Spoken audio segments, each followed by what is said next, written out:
हम यह मान लेते हैं कि 5 लाख पाउंड से अधिक वजन वाला विमान कितनी आसानी से जमीन से ऊपर उठ जाता है। यह कैसे होता है? उत्तर सीधा है, यह इंजन है। जेट इंजन हवाई जहाज को बड़ी ताकत के साथ आगे बढ़ाते हैं, जो जबरदस्त जोर से उत्पन्न होता है और विमान को बहुत तेजी से उड़ान भरने का कारण बनता है। सभी जेट इंजन, जिन्हें गैस टरबाइन भी कहा जाता है, एक ही सिद्धांत पर काम करते हैं। इंजन सामने पंखे की मदद से हवा खींचता है। एक कंप्रेसर हवा का दबाव बढ़ाता है। कंप्रेसर एक शाफ्ट से जुड़े कई ब्लेडों से बना होता है। ब्लेड तेज गति से घूमते हैं और हवा को संपीड़ित या निचोड़ते हैं। फिर संपीड़ित हवा पर ईंधन का छिड़काव किया जाता है और एक बिजली की चिंगारी मिश्रण को जला देती है।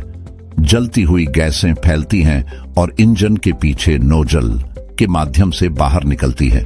जैसे ही गैस के जेट पीछे की ओर गिरते हैं, इंजन और विमान आगे की ओर धकेल दिए जाते हैं। जैसे ही गर्म हवा नोजल में जा रही है, यह ब्लेड के एक अन्य समूह से होकर गुजरती है, जिसे टरबाइन कहा जाता है।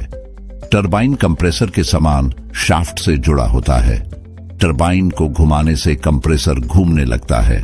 कि इंजन के माध्यम से हवा कैसे बहती है? हवा इंजन के कोर के साथ साथ कोर के चारों ओर से होकर गुजरती है। इसके कारण हवा का कुछ भाग अत्यधिक गर्म और कुछ का ठंडा हो जाता है। ठंडी हवा इंजन निकास क्षेत्र में गर्म हवा के साथ मिल जाती है। जोर क्या है? जोर आगे बढ़ने वाला बल है जो इंजन को और इसलिए हवाई जहाज को आगे की ओर धकेलता है।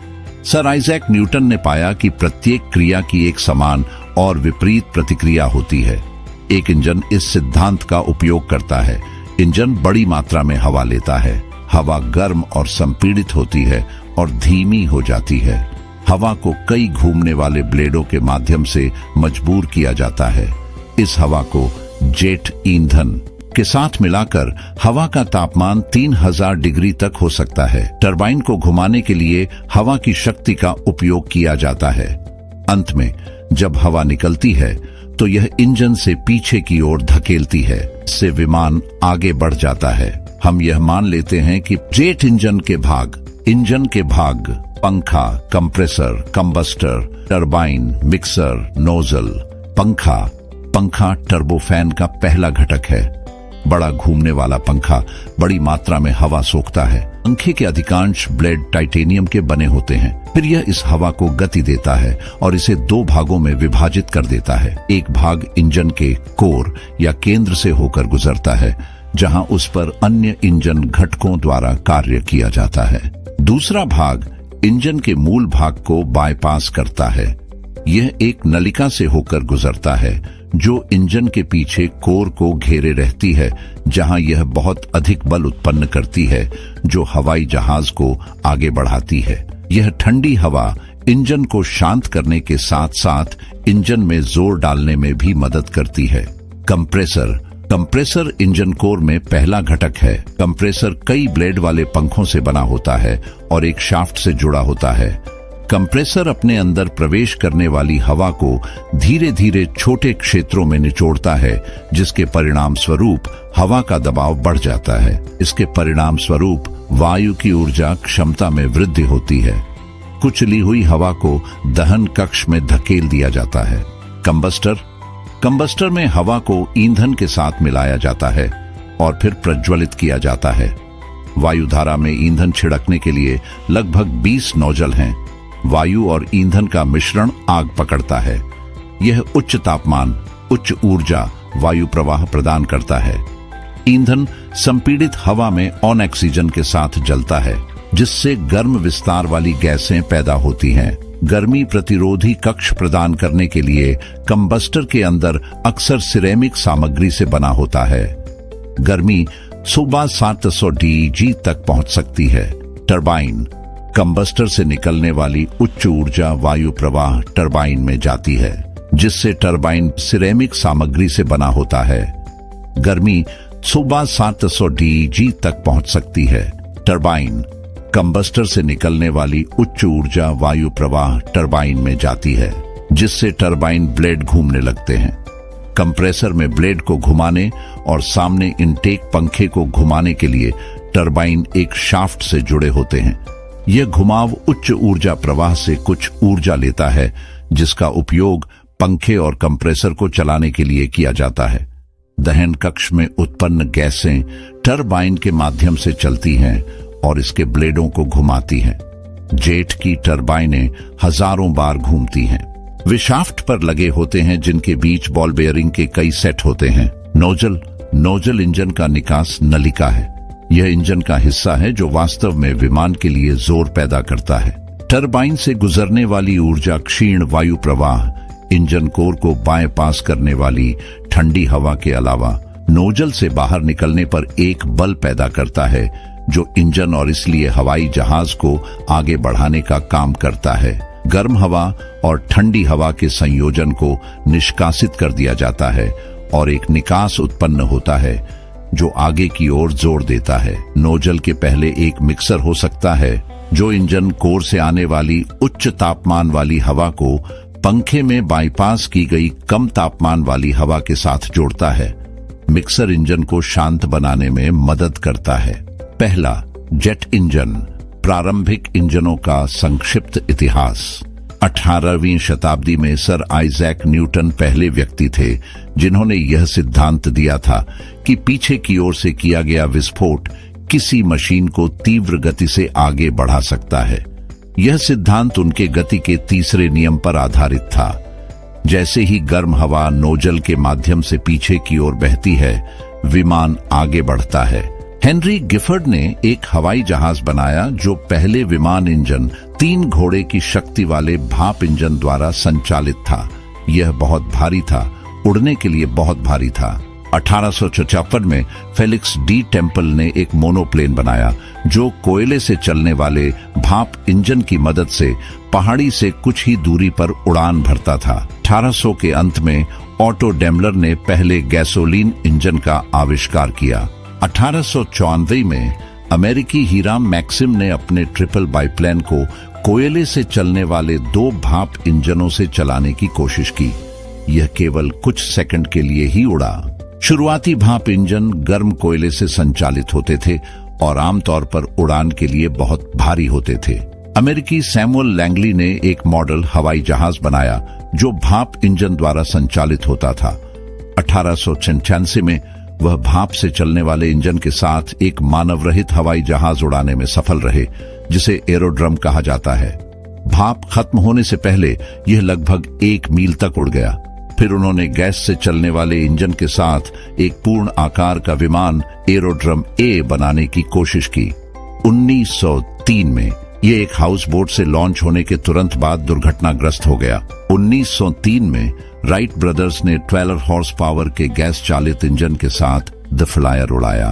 1903 से, जिस वर्ष राइट ब्रदर्स की पहली उड़ान थी, 1930 के दशक के अंत तक प्रोपेलर के साथ गैस चालित प्रत्यावर्ती आंतरिक दहन इंजन विमान को चलाने के लिए इस्तेमाल किया जाने वाला एकमात्र साधन था।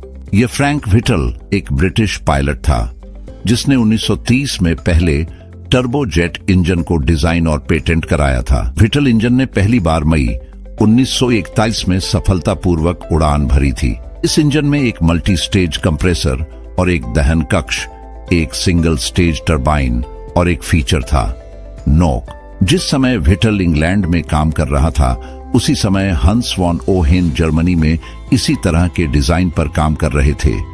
अगस्त 1929 में गैस टरबाइन इंजन का सफलतापूर्वक उपयोग करने वाला पहला हवाई जहाज जर्मन हेंकेल हे, जिसने पहली बार अक्टूबर 1942 में उड़ान भरी थी। जेट इंजन के प्रकार टर्बोजेट, जो कंप्रेसर को चलाता है। यदि टरबाइन और कंप्रेसर कुशल हैं, तो टरबाइन डिस्चार्ज पर दबाव वायुमंडलीय दबाव से लगभग 2 गुना होगा और यह अतिरिक्त दबाव गैस की उच्च वेग धारा उत्पन्न करने के लिए नोजल में भेजा जाता है, जो एक जोर पैदा करता है। आफ्टर बर्नर का उपयोग करके जोर में पर्याप्त वृद्धि प्राप्त की जा सकती है। यह टरबाइन के बाद और नोजल से पहले स्थित दूसरा दहन कक्ष है। आफ्टर बर्नर नोजल के आगे गैस का तापमान बढ़ा देता है। तापमान में इस वृद्धि का परिणाम टेकऑफ के समय जोर में लगभग 40% की वृद्धि और विमान के हवा में होने के बाद उच्च गति पर बहुत अधिक प्रतिशत की वृद्धि है। टर्बोजेट इंजन एक प्रतिक्रिया इंजन है।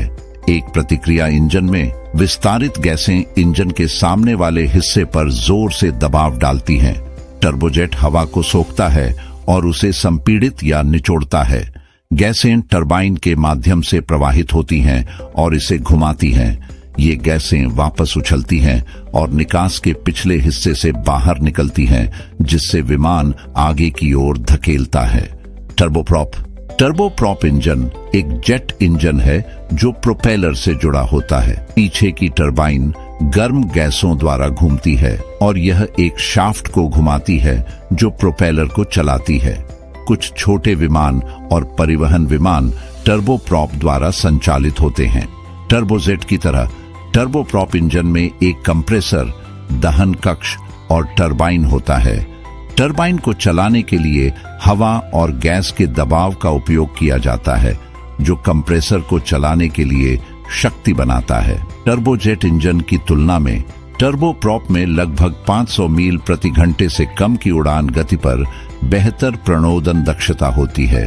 आधुनिक टर्बोप्रॉप इंजन ऐसे प्रोपेलर से लैस होते हैं जिनका व्यास छोटा होता है, लेकिन बहुत अधिक उड़ान गति पर कुशल संचालन के लिए बड़ी संख्या में ब्लेड होते हैं। उच्च उड़ान गति को समायोजित करने के लिए ब्लेड कैंची के आकार के होते हैं और ब्लेड की युक्तियों पर स्वेप्ट बैक अग्रणी किनारे होते हैं।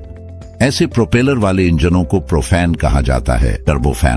टर्बोफैन इंजन के सामने एक बड़ा पंखा होता है जो हवा खींचता है। अधिकांश हवा इंजन के बाहर की ओर बहती है, जिससे यह शांत हो जाता है और कम गति पर अधिक जोर देता है। आज के अधिकांश विमान टर्बोफैन द्वारा संचालित होते हैं। टर्बोजेट में इनटेक में प्रवेश करने वाली सभी हवा गैस जनरेटर से होकर गुजरती है, जो कंप्रेसर, दहन कक्ष और टरबाइन से बना होता है। टर्बोफैन इंजन में आने वाली हवा का केवल एक हिस्सा दहन कक्ष में जाता है।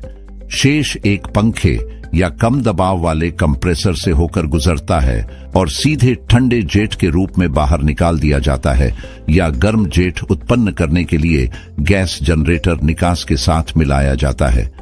इस प्रकार की बाईपास प्रणाली का उद्देश्य ईंधन की खपत बढ़ाए बिना जोर बढ़ाना है। यह कुल वायु द्रव्यमान प्रवाह को बढ़ाकर और समान कुल ऊर्जा आपूर्ति के भीतर वेग को कम करके इसे प्राप्त करता है।